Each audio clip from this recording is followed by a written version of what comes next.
எல்லோருக்கும் வணக்கம். எல்லாம் எப்படி இருக்கீங்க? நல்லா இருப்பீங்கன்னு நினைக்கிறேன். நானும் சிறப்பாக இருக்கேன். ஒரு கண்டனத்தை அறிவிச்சிருக்கு ஜிசிசி. என்னடா அப்படின்னு கேட்டால், நேற்று திங்கக்கிழமை நடந்துச்சு இந்த சம்பவம். நான் வீடியோ எடுக்கிறது வந்து செவ்வாய்க்கிழமை, நீங்கள் வந்து புதன்கிழமை பார்ப்போங்க. திங்கக்கிழமை ஐக்கிய அரபு அமீரகத்தில் வந்து ஒரு பயங்கரவாத சதித்திட்டம் வந்து முறியடிச்சு அதில் சில பேர் கைது பண்ணியிருக்காங்க. அதை கண்டித்து தான் ஜிசிசி வந்து ஒரு அறிவிப்பு வந்து வெளியிட்டிருக்கு. என்னென்னா, இதுமாரி ஒரு பயங்கரவாதத்தையும் ஒரு பாவச் செயலையும் வந்து வன்மையாக கண்டிக்கிறது ஜிசிசி அப்படின்ட்டு அறிவிச்சிருக்காங்க. ஏன்னா இப்போ சமீபத்தில் குவைத்திலோடு ஒரு 2-3 பயங்கரவாத அமைப்புகளை பிடித்து எவ்வளோ பேர் அரெஸ்ட் பண்ணாங்க. கோடிக்கணக்கான பணங்கள், கோடிக்கணக்கான இதுகள், அதுக்கப்புறம் வந்து ஆயிரக்கணக்கான ஆயுதங்கள் எல்லாத்தையும் கைப்பற்றினாங்க. இதுமாரி ஒன்று எந்தெந்த நாடுக்கு இந்த பயங்கரவாத அமைப்புகள் செயல்படுதுன்னு சொல்லிட்டு தெரியல. ஆனால் எல்லா நாடும் வந்து சிறப்பாக கண்டுபிடிச்சுன்னு தான் இருக்குது. அதுக்கப்புறம் வந்து குவைத்தில் வந்து ஒரு உயர் காவலருக்கு வந்து கடுங்காவல் தண்டனை அறிவிச்சிருக்காங்க. எதுக்கு அறிவிச்சிருக்காங்கன்னா, இதுமாரி வெளிநாட்டவர்களை வந்து நான் வந்து நாடு கட்டுத்துறேன் அப்படின்னு பயமுறுத்தி அவங்கள்ட்ட வந்து தொடர்ந்து பண மோசடி பண்ணியிருக்காங்க. அதனால் அந்த உயர் அதிகாரிக்கு வந்து கடுங்காவல் தண்டனையும் 800 தினார் வந்து அபராதமும் விதிச்சிருக்காங்க.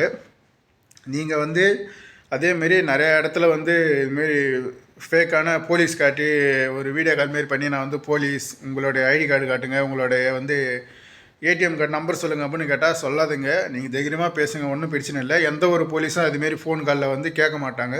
அப்படி கேட்டால் அது வந்து ஒரு ராங்கான உங்கள்கிட்ட பணம் பிடுங்க பண்ணுற ஒரு மோசடி தான். உஷாராக இருங்க வெளிநாட்டில் இருக்கிறவங்க. அப்புறம் நாளைக்கு பேச்சுவார்த்தை நடக்குது மீண்டும் பாகிஸ்தானில். இந்த ஈரான் அமெரிக்கா போரை பற்றி ஒரு நல்ல முடிவு வரும் அப்படின்னு எதிர்பார்க்கப்படுது. பார்க்கலாம். அந்த டொனால்ட் ட்ரம்ப் வாயை வச்சுன்னு கைங்காயில் வச்சுன்னு கம்முன்னு இருந்தானா எந்த போருமே நடக்காது. பொறுத்திருந்து பார்க்கலாம். வேறு எதனா தகவல் வருதா, வேறு எதனா செய்தி வருதா அப்படி. ஃபேஷன் மால் வந்திருக்கேன். ஃபஸ்ட்டு லூவில் எப்படி போய் ஏதோ ஒரு பொருள் வாங்கிக்கின்னு டேரெக்டாக ஃபேஷன் மால் இட்டுன்னு வந்துட்டாங்க. அப்புறம் நான் 12 மணி கார் கவின்னு இருக்கும்போது ஒரு வெடி சத்தம் ஒன்று கேட்டுச்சு. அது என்னென்னு தகவல் நம்ம பார்த்தா குவைத்தோட இராணுவ தலைவர் இப்போ அறிவிச்சிருக்காரு. சாயங்காலம் 6 மணி வரைக்கும் இந்த சத்தம் கேட்கும். நாங்கள் தான் மீதமுள்ள வெடி மருந்துகளை கையாண்டு அகற்றுப்பட்டு வரோம். அந்த சவுண்டை சாயங்காலம் 6 மணி வரைக்கும் கேட்கும், யாரும் பயப்படாதுங்க அப்படின்ட்டு அதை ஒரு ஷார்ட்ஸாக ரெடி பண்ணி போட்டுட்டேன். அதுக்கப்புறம் வந்து இந்த கோடை வெயில் சீசன் ஆரம்பித்ததால் அப்பப்போ மழையும் அப்பப்போ அந்த பொழுதி காற்றும் அப்பப்போ ஆலங்கட்டி மழையும் இருக்கும்.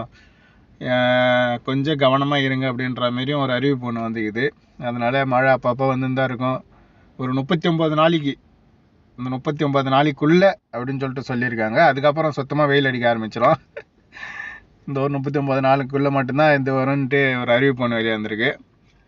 அப்புறம் இந்த T5 ஜெசிரா ஏர்வேஸோட டெர்மினல், அது வந்து என்ன சொல்லியிருக்காங்கன்னா, வேலைப்பாடுகள் வந்து நடந்துன்னு இருக்குது. சீக்கிரம் அது முடிஞ்சிட்டாலோ, இன்னும் ஒரு 4-5 நாளில் முடிஞ்சிட்டாலோ நாங்கள் ஏர்போர்ட் வந்து ஓப்பன் பண்ணிவிடுவோம் அப்படின்ற மாதிரி ஒரு அனௌன்ஸ்மெண்ட் ஒன்று வெளியே வந்திருக்கு. அது எந்த அளவுக்கு உண்மைன்னு தெரியல.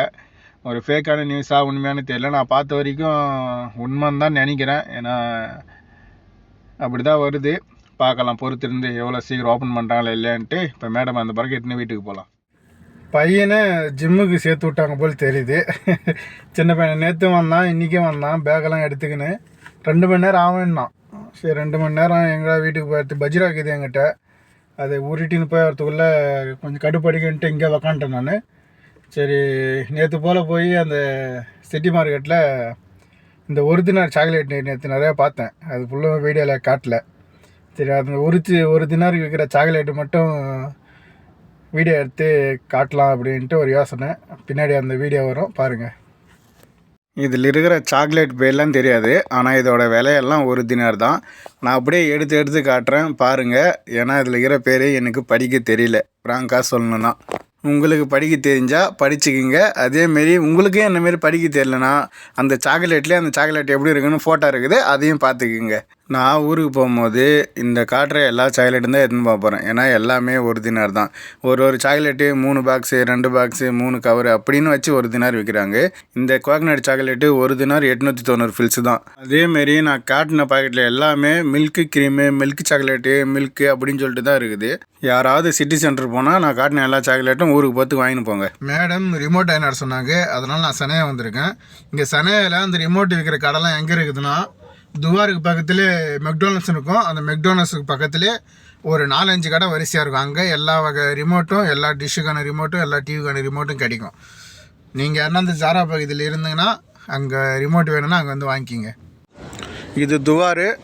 இந்த மூலையில் கரெக்டாக மெக்டானல்ஸ் இருக்கும். அது பக்கத்தில் அந்த நைஃப் சிக்கன். அப்படியே இதுக்கு வந்தாங்கன்னா இந்த லைன் ஃபுல்லுமே ரிமோட்டு தான். இந்த லைன் ஃபுல்லுமே ரிமோட்டு கடை தான். வாங்கியாச்சு ரிமோட். 1.5 தினார் இந்த ரிமோட்டோட ரேட்டு. எதுவுமே கொடுப்போம். அப்புறம் அந்த கடையில் கேட்டேன், ஒருவேளை இந்த ரிமோட்டு அந்த டிவிக்கு செட் ஆகலாம் திரும்ப மாற்றிக்குங்களா அப்படின்னு கேட்டேன். அதெல்லாம் ஒன்றும் பிரச்சனை இல்லை, எடுத்துன்னு வந்து கொடுத்துட்டு வேறு எதனா ரிமோட் வாங்கிப்போம் அப்படின்ட்டாங்க. போகலாம். தலையை தின்றாங்க ஓனர் அவங்க பையன். நிஜமான தலையை தின்றான். ஜிம்முக்கு இட்டுன்னு வந்தேன். அப்புறம் இங்கே கடைக்கு போய் வர சொன்னால் அங்கேயும் போய் வந்தேன். இப்போ திருப்பி மேடம் ரிமோட் ஆகினா சொன்னாங்க, அதை போய் வாங்கிட்டு வந்து கொடுத்தேன். அதுக்கப்புறம் வீட்டுக்கு வந்து நிப்பாட்டினோன்னு குமார் என்னை இட்டுமே எங்கள் தாத்தா வீட்டில் விடுன்னா அவனும் அந்த பையனை இட்டுமே எங்கள் தாத்தா வீட்டில் விட்டுட்டு வந்து காரு நிப்பாட்டி வண்டி ஆஃப் பண்ணுற குமார் வந்து என்னை வந்து வீட்டுக்கு இட்டுன்னு போயின்றான். வந்து ஒரு 5 நிமிஷம் இருந்தாலும் பரவாயில்ல, வந்து கார் நிப்பாட்டிட்டு ஆஃப் பண்ணுறேன். வாக்குமார் அப்படின்னு போனேன். கட் பண்ணி கூப்பிட்றேன். கேட்டால் பசங்களாம் தூங்குறான். அவன் கத்தனை எதுக்காண்டா என்னை வீட்டுக்கு போக சொன்னான் அப்படின்ட்டு. எனக்கு எப்படி குமார் தெரியும் பசங்க தூங்குறது அப்படின்றான். இந்த பஜ்ரோவில் வேறு பிரேக் வேறு பிடிக்க மாட்டேங்குதுங்க. ஐத்தி கால் வேறு வலிக்குது. கட்டுப்படி இது போய் வரத்துக்கு. போய் அவனை போய் இட்டுன்னு வரேன். அந்த பையனை இட்டுன்னு வந்து வீட்டில் விட்டுட்டு எப்படியோ கால் வர வலி வத்திச்சு. நீங்கள் மதியத்துலேருந்து அந்த பஜ்ரோவை ஓட்டி அப்புறம் வெளியிடப்படும் அனைத்து தகவல்களிலும் துல்லியத்தன்மையை கடைபிடிக்குமாறு குடிமக்களையும் குடியிருப்பவர்களையும் அமைச்சரவை வந்து வலியுறுத்துகிறது. குவைத்தோட அமைச்சரவை வந்து இதுதான் ஃபைனல் தகவல். அப்புறம் உண்மையிலே ரொம்ப டயர்டாக இருக்குதுங்க. கால் உண்மையிலே அந்த பிரேக்கு பிடிச்சி சுத்தமாக பிரேக்கே இல்லை அந்த வண்டியில். அப்படியே டைட்டாக இருக்குது. ரொம்ப வலிக்குது. கொஞ்சம் தையல் இருக்குது, அது தேய்ச்சின்னு தான் படுக்கணும். நாளைக்கு வேலை எப்படி வருது, நாளைக்கு எப்படி தகவல் வருதுன்னு பார்ப்போம். நாளைக்கு விடால சந்திக்கிறேன். ஓகே, பாய். தேங்க்யூ.